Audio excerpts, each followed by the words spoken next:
रिंकी, अरे ये तो वही लड़की है जिससे मेरे साथ प्यार कर। हे मनोज, कहाँ भाग रही है? मेरे बेटे का तो खा गई, अब मेरी जिंदगी में बर्बाद करेगी है? चल चल चल। अरे हाथ पीछे कर, कौन है तू? तू कौन है बे? ससुर हूं मैं इसका। रिंकी, कौन है ये आदमी? ये तुम्हारा ससुर है क्या? हाँ, ये मेरा ससुर है, लेकिन प्लीज मुझे बचा लो, ये मुझे बेचने जा रही है। तुम्हारा ससुर है?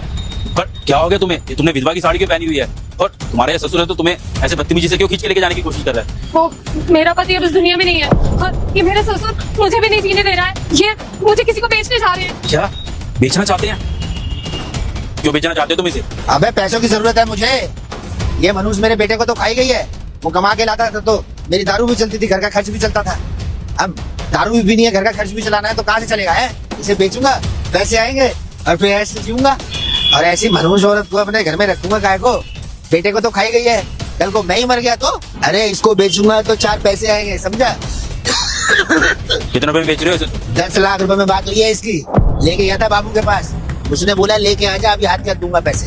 बस 10 लाख आएंगे और अपनी जिंदगी नहीं है पार। मुझे बेचोगे इसे? बेच दूंगा। तेरे पास है 10 लाख रुपए? 20 लाख रुपए दूंगा तुझे। 20 लाख? तू दे देगा 20 लाख मुझे? तो दे दे 20 लाख। मेरे को तो वैसे भी इस पनौती को घर से बाहर निकालना है। ला दे। धर्मेंद्र, बैग लेके आ गाड़ी से।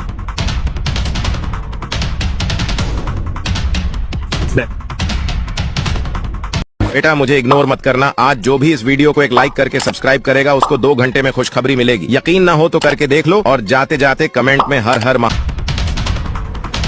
देख रहे इसे? पूरे 20 लाख रुपए इस बैग में।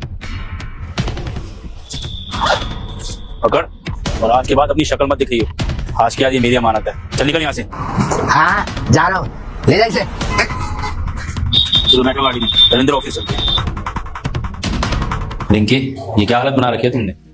तुमने तो शादी अपने घर वालों की मर्जी से की थी ना, उसके बाद में भी। और मुझे समझ में नहीं आ रहा है, इतना सब हो गया तुम्हारे साथ में, कैसे हो गया सब? तुमने ये विधवा की साड़ी पहनी है, तुम्हारा ससुर तुम्हें बेचने की कोशिश कर रहा है, वहां पे मुझे कुछ समझ में नहीं आ रहा था, इसलिए मैं जल्दी से तुम्हें यहाँ लेके आ गया। अब बताओ मुझे क्या बात है? विनय, जब इंसान की किस्मत खराब होती है ना, तो इंसान चाहे कितना भी संभल कर चले, बदकिस्मती उसके साथ आ ही जाती है। तुम्हें तो पता ही है ना कि मैंने अपने घर वालों की मर्जी से शादी क्यों करी थी? सिर्फ अपने ताऊजी के एहसानों की वजह से। मेरे पापा बचपन में ही मुझे छोड़ के चले गए थे, और उनके जाने के बाद सब कुछ मेरे ताऊजी ने ही संभाला था। और मैं उनकी बात को नकार नहीं सकती थी, क्योंकि मुझे लगता है कि अगर मैंने उनकी बात नकारी तो मेरे पापा की आत्मा को शांति नहीं मिलेगी। इसलिए मैंने उनकी मर्जी से शादी कर ली। जैसा उन्होंने कहा, जिससे कहा वैसा किया। लेकिन क्या लेकिन? लेकिन ये कि जिससे मेरी शादी उन्होंने करवाई ना, वो